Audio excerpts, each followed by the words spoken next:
Thank you, Chairman. Thank you for being here. You know, Michigan's a border state, so we need each other. We have a very big bridge that's being inaugurated, ribbon cut in September. We need that to be fully staffed. We have a lot going on in Michigan as a northern border state, so we need each other. But what I'm concerned about is that you've taken the mandate to close off the border beyond going after, as you say, the, quote, most dangerous illegal immigrants. I'm a CIA officer. I worked my entire life to protect the homeland. If someone's here illegally, they need to not be here. They've committed a crime by being here. They need to go back to wherever they're from. But my concern is that either through sloppiness or intent, you have gone far beyond going after the, quote, most dangerous illegal immigrants and gone into legal immigrants who were given the ability to be here, and even American citizens. And when I think about that, you know, there are lots of people in this country, including me, who have families who fled this kind of environment where they have no rights, where they have no due process, where they don't have habeas corpus. So while I'll be the first to say, coming from a state that was won by Trump, that there is a mandate to do something about the border, I think it is absolute dangerous overreach to go beyond that and start picking up American citizens and people who have the legal right to be here, lawful immigrants who have done everything right. So first and foremost, do you acknowledge that your department has made some mistakes, any mistakes, in going after either American citizens or legal immigrants here in the time that you've been in office?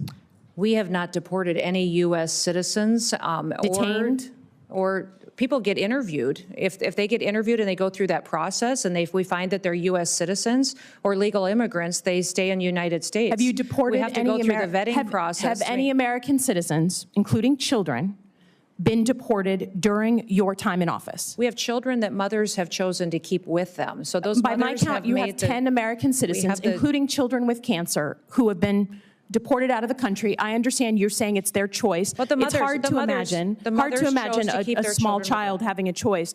But have you gone after legal immigrants? Again, your standard in your opening statement was the most dangerous illegal immigrants. Does that include PhD students and master's students at colleges across the country, unarmed? Are they the most dangerous illegal when they have status and no weapons? I don't decide who gets status through a student program. The Department of State decides that, and we enforce it. Oh, come on. That's what our Department of Homeland Security does. I just would offer that, again, I have no qualms with going after folks who are here illegally. That is not my concern. That was part of my job, was to prevent people from coming here illegally in a former life.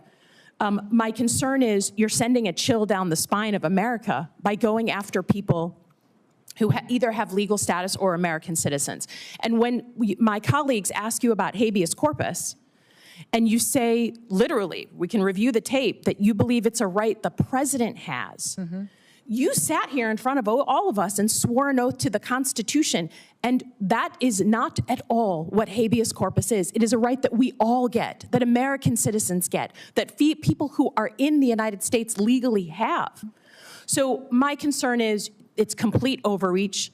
I don't think American citizens, even those who voted for Trump, believe that you should be able to just grab someone off the street, sloppy, who has the legal right to be here, and certainly an American citizen. And I just am concerned that while you say you're going after the most dangerous folks, what you're actually doing is going after folks for political reasons, right? A PhD student that's unarmed is not at the top of the list. And we're not deporting U.S. citizens, and we're not deporting people who have legal status here. 10 American citizens have been deported. If the children have gone with their parents, it's because their parents wanted them with them. So let me ask you another question about cybersecurity. You know, you've cut $500 million from the budget. What specific programs are you cutting?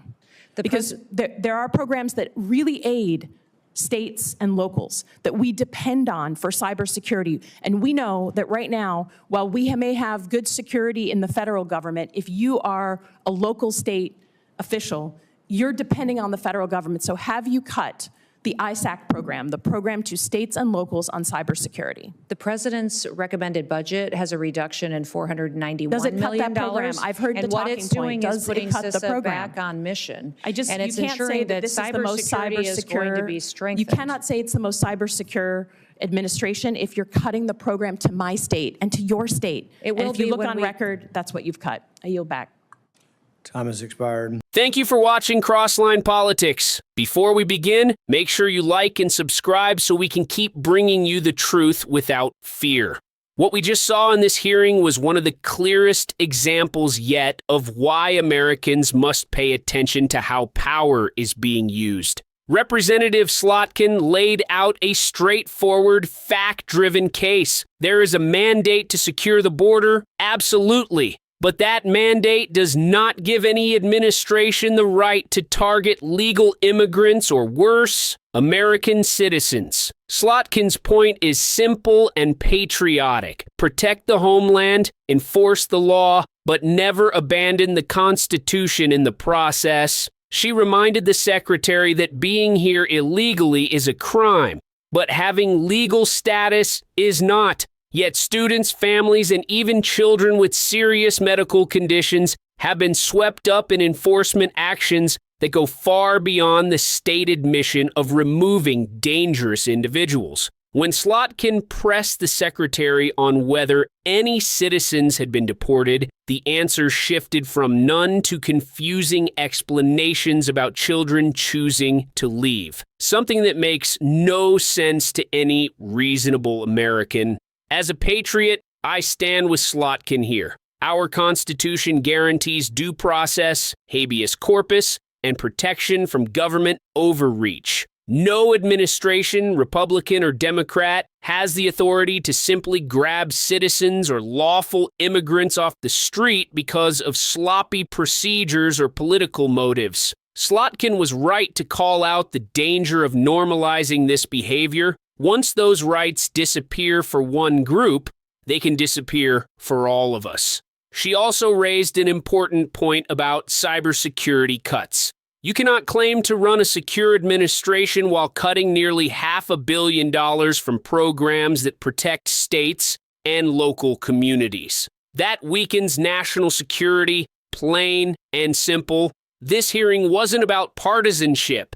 It was about the rule of law, constitutional rights, and the limits of executive power. Slotkin showed what real oversight looks like: tough, informed, and focused on protecting Americans' freedoms. If you want more honest analysis like this, stay with us here on Crossline Politics. Like and subscribe to support the channel, and I'll see you in the next one.